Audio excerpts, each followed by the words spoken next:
का भरोसा टूट गया कि कई दिन हो गए, अब मेरे दुख और तकलीफ नहीं मिट रहे हैं, मेरे श्री राम मुझे लेने नहीं आ रहे हैं। और तभी हनुमान जी महाराज का वहां आगमन होता है।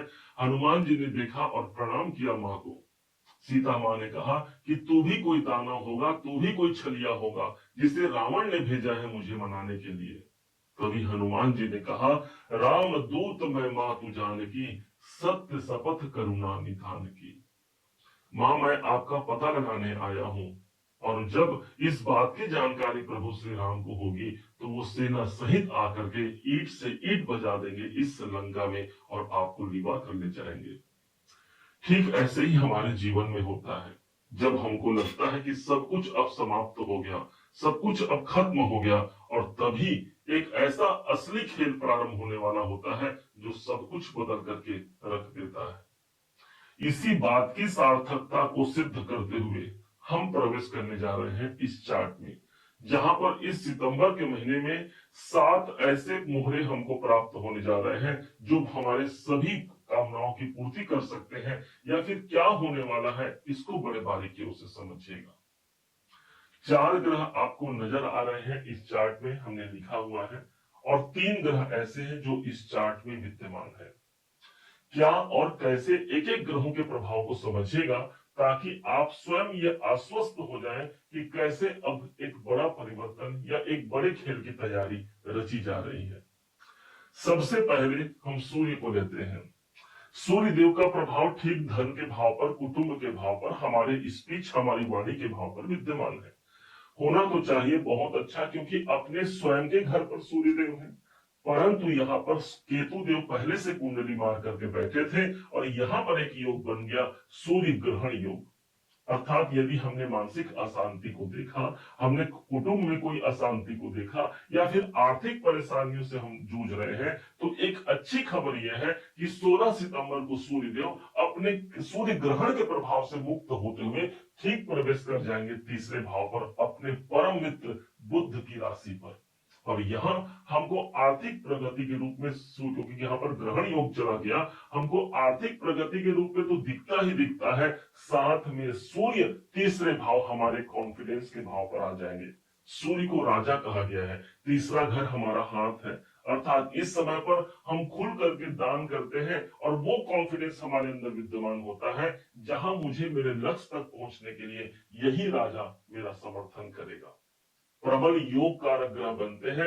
धन के स्वामी अपने से सेकंड हाउस पर रहेंगे, मतलब धन के भाव पर रहेंगे। आर्थिक लक्ष्य तक पहुंचने के लिए एक अच्छा समय होगा। दूसरे ग्रह के रूप में आते हैं बुध देव। बुध भी ठीक 16 तारीख को धन के भाव को छोड़ करके प्रवेश कर जाएंगे अपने स्वयं के मूल त्रिकोण राशि पर, अपने स्वयं के उच्चता को प्राप्त कर जाएंगे ग्रहों के राजकुमार, जिसके हिसाब से भी देखा जाए तो तीसरे घर के स्वामी तीसरे घर पर मौजूद रहेंगे। साथ ही साथ इनके पास जो योग है वो द्वादश भाव के स्वामी है। तो कोई स्थान परिवर्तन करना चाहते हैं, कोई तबादला चाहते हैं, इस समय पर वो लाजमी हो सकता है। इन्वेस्टमेंट के लिए हम काम करते हैं, तीसरा घर हमारा हाथ है, 12वां घर हमारा दान है, इसलिए कोई ऐसे दान हम कर सकते हैं। खास करके इस समय पर आप चाहें तो बुद्ध का दान जरूर कीजिएगा। हरे मूंग, जो हरा मूंग होता है, इसे किसी को दान कीजिएगा। खास करके यदि कोई किन्नर मिल जाए, या फिर किसी गणेश जी के मंदिर में आप गणेश जी की सेवा करते हुए हरे रंग का दान कीजिएगा, दुर्वा अर्पण कर सकते हैं। इससे हमको इस बुद्ध का सुप्रभाव मिलता है, और यही बुद्ध हमारी वाणी है, यही बुद्ध हमारा एजुकेशन है, और यही बुद्ध हमारा व्यापार है। अर्थात उन सभी क्षेत्रों पर हमको प्रसन्नता इस बुद्ध के माध्यम से मिलेगा। उससे भी बड़ी बात हो गई सूर्य बुद्ध का बुधादित्य राजयोग मुझे मेरे कॉन्फिडेंस को मेरी बढ़ोतरी करेगा, जो मेरे तीसरे भाव पर उत्पन्न होगा। तीसरे ग्रह के रूप में जो प्राप्त होंगे वो है मंगल। मंगल की स्थिति कहा जाए तो एक सही समय पर मंगल वास्तव में आ ही नहीं पा रहे हैं। इसके पहले भी देखा जाए तो यहाँ कोई अच्छी स्थिति नहीं थी कि ये सूर्य के संग में सूर्य ग्रहण योग पर थे। उससे पहले देखा जाए तो आपके अपने राशि पर थे, जहां पर शत्रुता देखने को मिली। लेकिन अब एक ऐसा समय प्रारंभ होने जा रहा है जहां पर अपने प्रबल शत्रु के राशि बुद्ध की राशि को छोड़ करके ये ठीक 13 सितंबर को प्रवेश कर जाएंगे अपने सम मित्र की राशि पर। यहाँ भी प्रवेश करने को इनके बहुत प्रबलता मित्र नहीं है, लेकिन हाँ कम से कम सम राशि पर आ जाएंगे। अब यहां से इनकी दृष्टि स्वयं अपने ही घर पर पड़ेगी ना। चतुर्थ भाव पर मंगल देव विद्यमान रहेंगे, ये यहाँ पर स्थान मिल गया, और इनकी जो दृष्टि है वो कैरियर के घर पर पड़ेगी। इसलिए कर्म क्षेत्र पर ये मंगल हमको सफलता प्रदान करता है। अपने ही घर को कोई ग्रह जब दृष्टि प्रदान करता है, उस घर को बल मिलता है, मजबूती मिलती है, अर्थात कर्म क्षेत्र पर कोई बड़ी उपलब्धि का अवसर यही मंगल 13 सितंबर से जमाने जा रहे हैं। अगले ग्रह के रूप में हमको प्राप्त होते हैं शुक्राचार्य जी। शुक्र वो ग्रह बनते हैं जो कर्क राशि के सदैव के लिए लाभेश है। अभी तक ये लाभेश आपके अपने राशि पर थे, कर्क राशि पर थे। अब ठीक एक समय आता है 14 सितंबर। 14 सितंबर को यही शुक्राचार्य आपके अपने राशि को छोड़ करके प्रवेश कर रहे हैं आपके धन के भाव पर। कॉम्बिनेशन बनाइए जरा, एक तरफ लाभेश लाभ और एक तरफ धन भाव पर जा रहे हैं। दोनों को जोड़ दिया जाए तो क्या निकलेगा? धन लाभ। अर्थात कोई आर्थिक प्रगति के लिए हम तैयारी कर रहे हैं, उस पर कोई मोहर लग सकती है। कोई धन से संबंधित कोई काम करना है, कहीं से कुछ प्राप्त करना है, उस पर एक अच्छा काम होगा, क्योंकि लाभेश धन भाव पर उपस्थित रहेंगे, अर्थात बड़े लाभ बड़े इनकम के दायरे यहां से जुड़ सकते हैं। अब 3 ग्रह जैसे हमने पहले ही बताया था यहां विद्यमान है। सबसे पहले ग्रह जो लेते हैं जो आपके सबसे निकट है, और वो है राहु। अष्टम भाव पर राहु है। अष्टम भाव वो स्थान जो बाधा परेशानी डिप्रेशन तनाव का है, और राहु ऐसा ग्रह जो अपने पैरों पर बेड़ियां इनको बर्दाश्त नहीं है, अर्थात उन बेड़ियों को तोड़ते हुए एक हमको शुभ प्रमाण देगा। अब इसका प्रमाण अभी क्यों मिलेगा? पूरे राहु के लिए यूं तो हर घर पर राहु जाएंगे अपने 18 महीने के ट्रांजिट को बदलते हुए, लेकिन इस समय पर राहु एक ऐसे सिचुएशन पर है जो कि 18 मई से आए हुए हैं, जहां पर इनको अपना घर मिला है, अपना कॉन्फिडेंस मिला है, अपने शनि का घर मिला है, और इसलिए इसे शनि राहु का साम्राज्य कहा जाता है। क्योंकि 2 सितंबर से ये अपने मृत अवस्था से बाहर निकल गए हैं, इसलिए कोई रुकावट, कोई बाधा, कोई परेशानियों से हम लड़ पाते हैं और उससे मुक्त हो पाते हैं।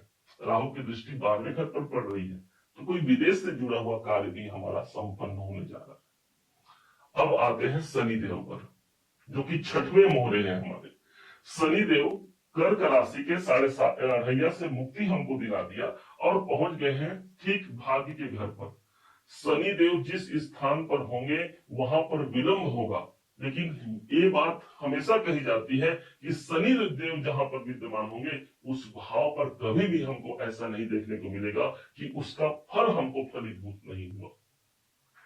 इसलिए भाग्य भाव पर शनिदेव है, लग सकता है कि कुछ विलंब हो रहा है, लग सकता है कि कुछ उम्मीदों के अनुसार काम नहीं हो रहा है, लेकिन निश्चय मानिए यदि आपका लक्ष्य लंबे समय के लिए है तो ये शनिदेव जून 2027 तक भाग्य भाव पर है।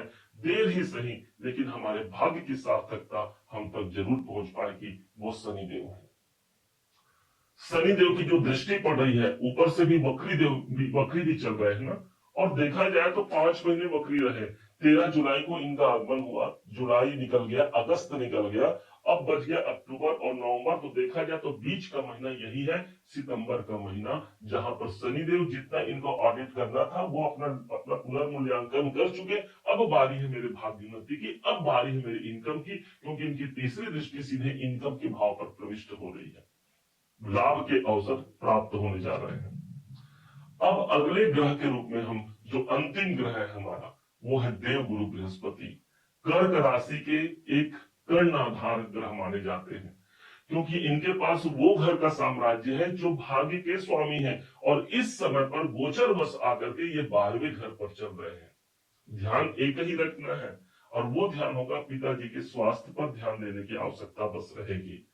दूसरी तरफ देखा जाए तो भाग्य के स्वामी अब पुनर्वसु नक्षत्र अपने ही नक्षत्र पर आ गए हैं, अर्थात बड़े इन्वेस्टमेंट की तैयारी कर सकते हैं हम, विदेशों से जुड़ा हुआ कोई कार्य कर सकते हैं हम। गुरु की दृष्टि आ रही चतुर्थ भाव पर, चतुर्थ भाव पर 5वीं दृष्टि आ रही है, जिसके कारण से कोई घर बनाना है, कोई निर्माण करना है, कोई स्थान परिवर्तन करना है।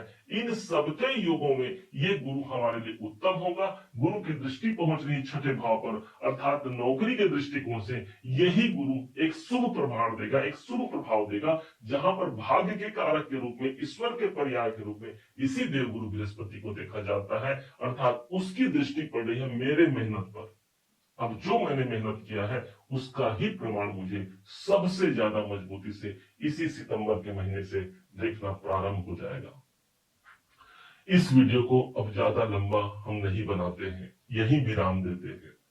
उम्मीद है आप सबने इसे समझा, आप सबने इसे जाना है।